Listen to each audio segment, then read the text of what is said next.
Comment ça va tout le monde? Bon, aujourd'hui on se retrouve pour les recommandations et je vous préviens tout de suite, ça va être long. Parce que ce mois-ci j'ai pas chômé. J'ai vu plein de trucs, j'ai lu plein de trucs, aujourd'hui on est là pour en parler. Comme d'habitude on commence par les films.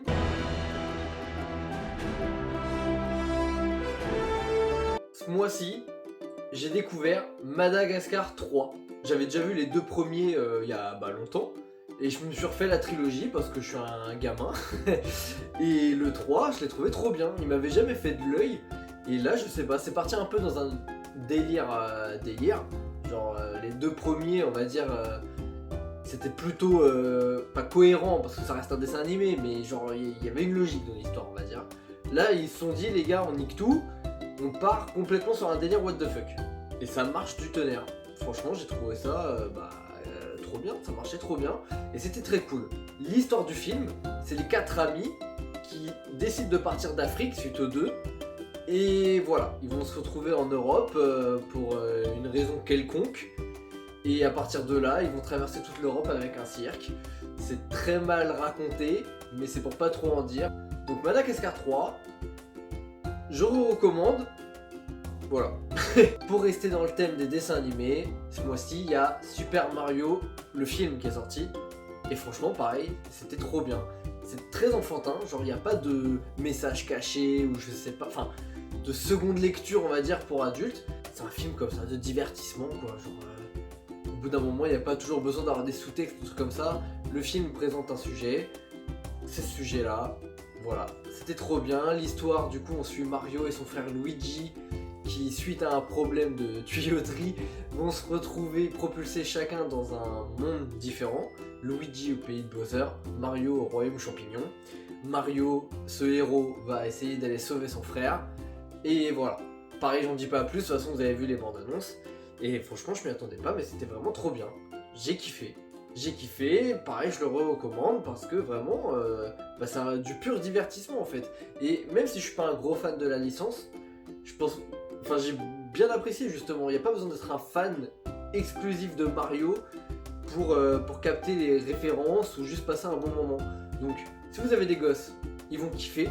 Vous allez kiffer avec eux. Allez-y. Si vous n'avez pas d'enfants ou quoi que ce soit, vous pouvez même juste y aller avec votre âme sœur, vos potes ou trucs comme ça. Vous allez passer aussi un bon moment. Super Mario Bros, c'était trop bien. Allez, on reste un peu dans le thème humour enfantin machin. J'ai été voir aussi Donjons et Dragons le film, et là, c'était bien, c'était cool, un peu long.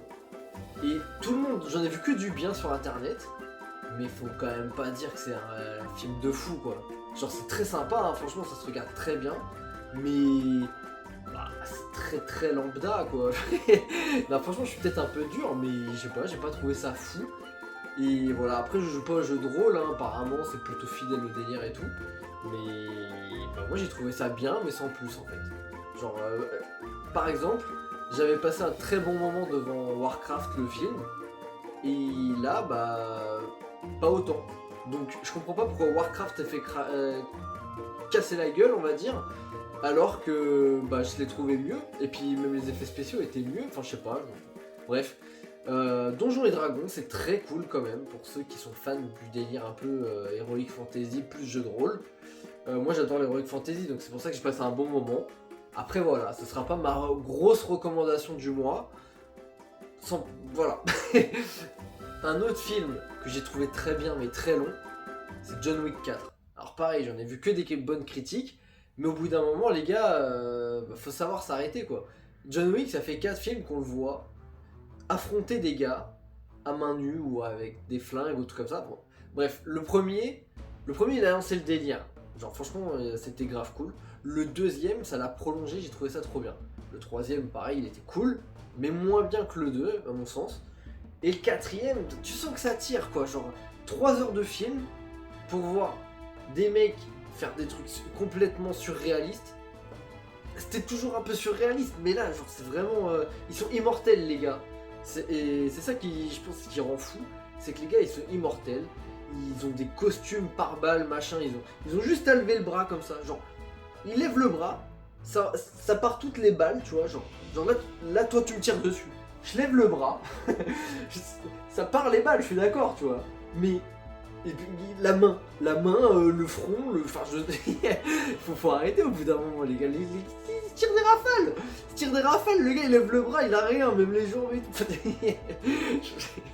Bon, voilà, après c'est quand même un bon moment et tout, mais franchement ça durait beaucoup trop longtemps, la fin ça s'étire en longueur, du coup on n'a pas trop d'émotion quoi non plus, bon après c'est pas un film émotif mais voilà, je passais un bon moment, c'était très long.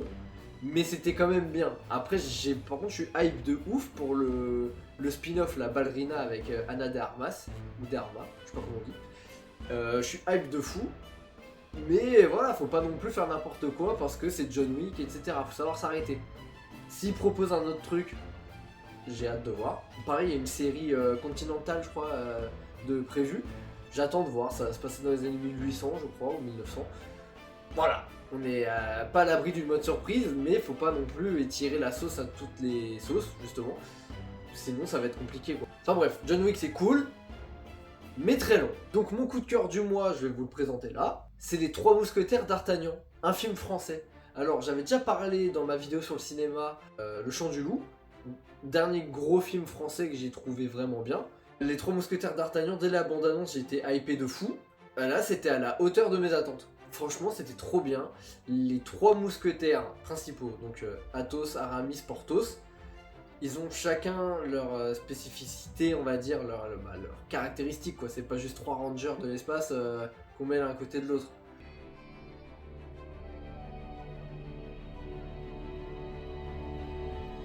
Non, là, c'est vraiment trois humains différents qui servent la même cause.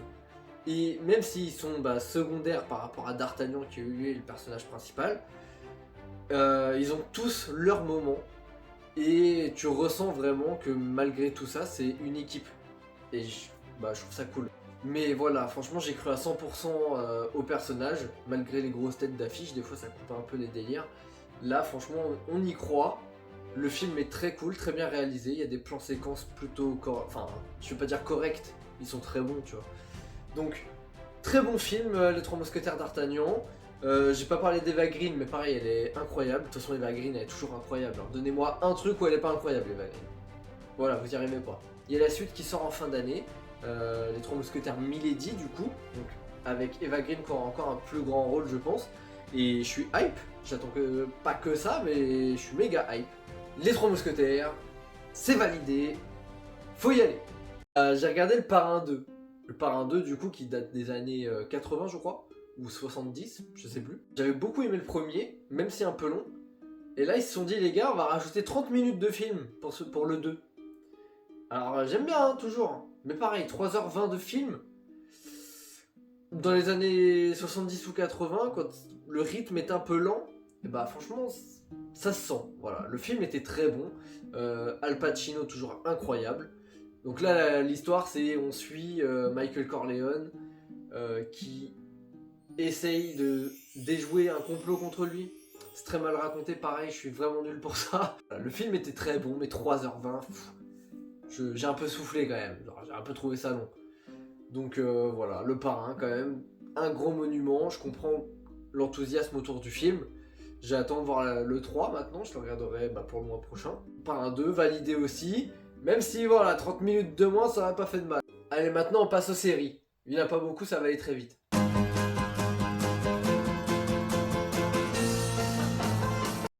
La première série du mois, enfin pas vraiment du mois en fait, elle a commencé le mois dernier ou il y a 2 mois, je sais plus, c'est Mandalorian. Donc je suis un épisode par semaine et c'est fini ce mois-ci. Mandalorian, du coup ça se passe dans l'univers Star Wars, hein, entre le 6 et le 7. Même si je préférais qu'il n'y ait jamais eu de 7 au final. Et une suite de quêtes successives, épisode après épisode. Mais ça prend tellement son temps à raconter un truc, les frères. Genre, j'aime bien, hein, franchement. Franchement, c'est dur de pas aimer. Genre, vraiment, il contente les fans de Star Wars. Mais les gars, racontez quelque chose au bout d'un moment. La saison 3, elle annonçait la reconquête de Mandalore, donc c'était un truc de fou.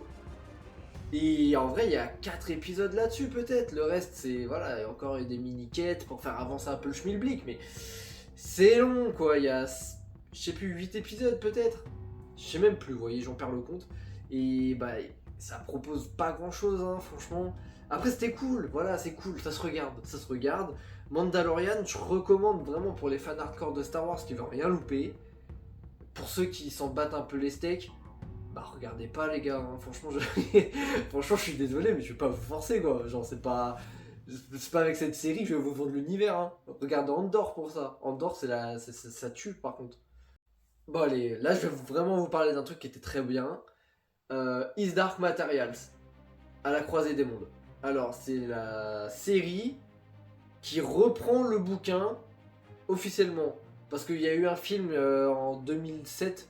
Non, je dis peut-être des conneries. Dans les années 2000, il y a eu un film avec Daniel Craig et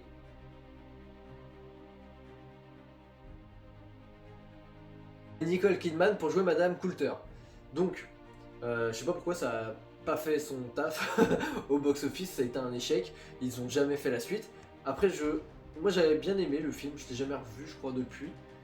J'ai bien aimé le film, mais j'ai pas compris pourquoi ils avaient divisé le bouquin 1 en deux peut-être, mais genre le premier film, il fait pas tout le premier bouquin, mais il s'arrête genre à 75%.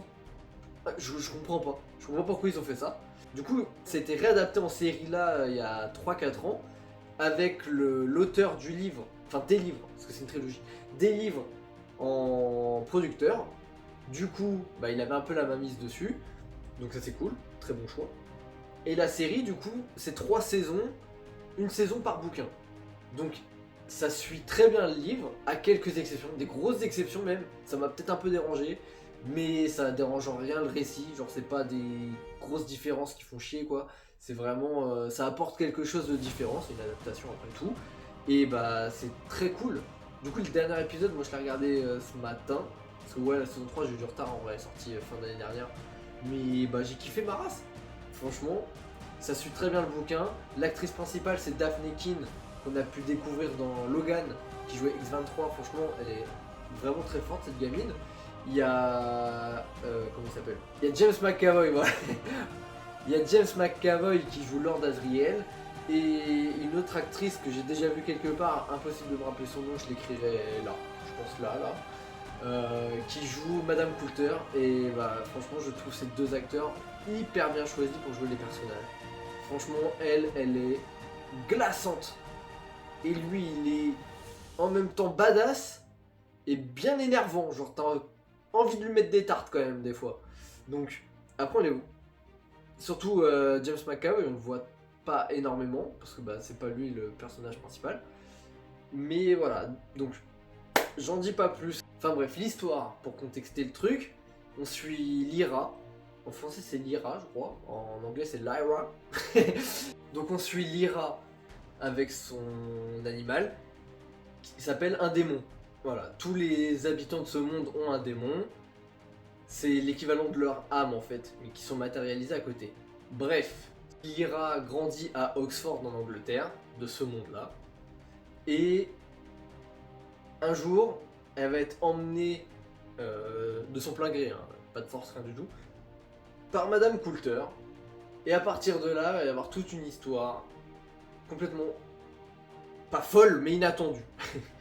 Une histoire complètement inattendue, voilà. Je sais pas en fait comment vous vendre la série. Regardez un synopsis peut-être, mais en fait ça va vous spoiler. Juste, c'est tiré d'un bouquin fantastique, et c'est très bon. Voilà, c'est très bon. Le livre est pareil, très bien. Limite, je vous conseillerais d'abord de lire le livre avant de regarder la série.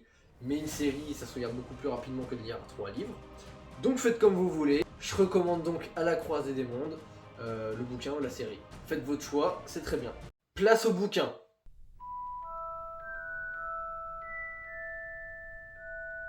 Donc j'avais commencé le mois avec Nevernight tome 2, et bah je l'ai fini. J'ai passé les 800 pages dur comme fer, mais bah c'était très cool aussi. Très différent au final du premier livre, parce que cette fois du coup Mia n'est plus une apprentie assassin, elle est assassin, et il y a un petit truc qui va faire que, voilà, ça veut rien dire ce que je dis, mais pareil, je vais pas vous spoiler un tome 2, alors vous avez pas lu le tome 1, et si vous avez lu le tome 1, je vais pas vous spoiler le tome 2.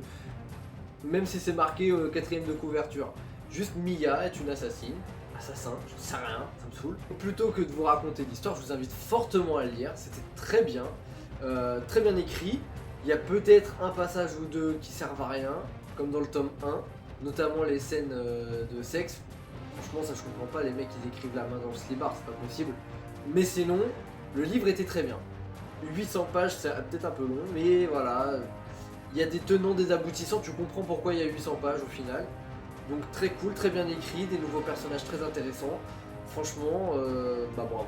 Là je vais attaquer le tome 3. En fait j'ai attaqué le tome 3 plutôt. Et bah pour l'instant c'est toujours aussi bien. J'attends de voir où ça mène, c'est la conclusion. Ça me fait peut-être un peu peur, mais bon, on verra. Et là j'ai lu deux comics.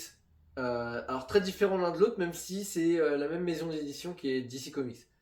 J'ai lu Superman Origine Secrète, c'est un peu méta. C'est Superman. Et donc, dans ce comics, Superman c'est un comics, comme chez nous. Donc il est mondialement connu, hein, comme un super-héros de BD, tout ça. Et il y a un jeune garçon que ses parents ont décidé d'appeler Clark, parce que eux, leur nom de famille c'est Kent. En fait ça les a fait marrer les bâtards. Et donc ce jeune Clark Kent est forcément emmerdé parce qu'il s'appelle comme Superman. Et un jour, il découvre que lui-même a des super pouvoirs, et les mêmes que Superman. Donc il se réveille avec des pouvoirs, il comprend pas d'où ils viennent, mais il kiffe sa vie. A partir de là, il va y avoir une histoire avec une agence gouvernementale, etc., etc., pour en apprendre un peu plus sur ça. Mais le truc bien fait, c'est qu'on va le suivre à travers sa vie. Genre on va le voir grandir, machin, etc. Et ça c'est cool. Donc j'ai grave kiffé. Je le recommande pour ceux qui sont fans ou qui... Même pas forcément les fans de Superman, mais juste des gens qui veulent tester les comics, voir un peu ce que ça donne. Parce que t'as pas besoin de suivre tout le délire des comics justement. T'as juste besoin de ce tome-là. Tu l'ouvres, il y a un début, une fin, c'est terminé. Et ça c'est cool, ça fait plaisir. Et par contre du coup le deuxième comics que j'ai lu, lui par contre il est totalement dans une continuité. Si tu connais personne, quoi que ce soit, ça va être très compliqué de suivre. Mais c'était Justice League, crise d'identité. Et la crise d'identité, c'était trop bien. Alors c'est un comics hyper sombre. L'histoire c'est la femme d'un des super-héros mondialement connus, on va dire, est assassinée.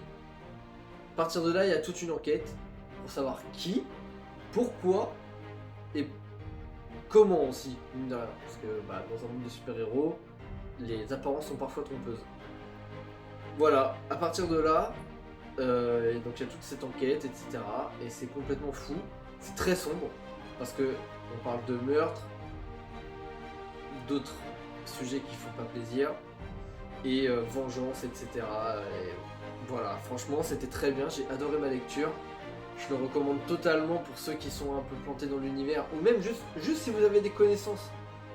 Genre, bon, maintenant avec les films tout le monde a un peu des connaissances, mais si tu sais qui est Hawkman, si tu sais qui est Atom, si tu sais qui est Oliver Queen, tu vois, tout simplement, tu peux arriver à suivre un peu cette histoire.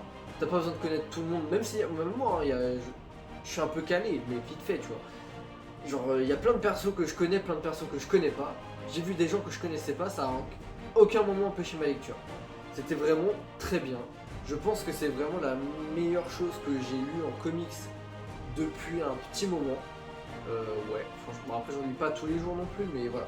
Ça fait plaisir de découvrir des trucs comme ça. Voilà, je m'arrête là. Et sinon je pourrais en parler des heures tout en radotant, donc c'est pas ouf au final. Je veux pas vous faire chier plus que ça. Allez, on conclut.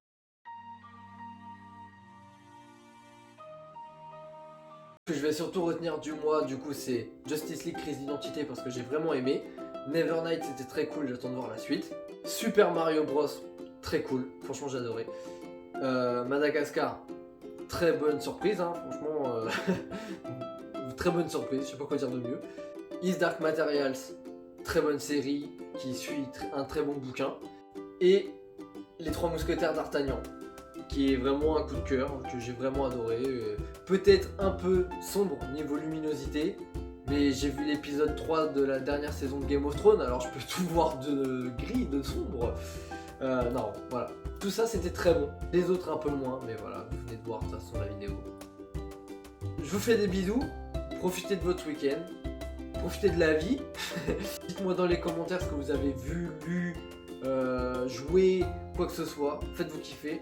Lâchez votre petit like si vous avez envie. Et abonnez-vous aussi. Je suis sûr qu'il y en a plein d'entre vous qui regardent les vidéos qui sont pas abonnés là. C'est quoi ce bazar?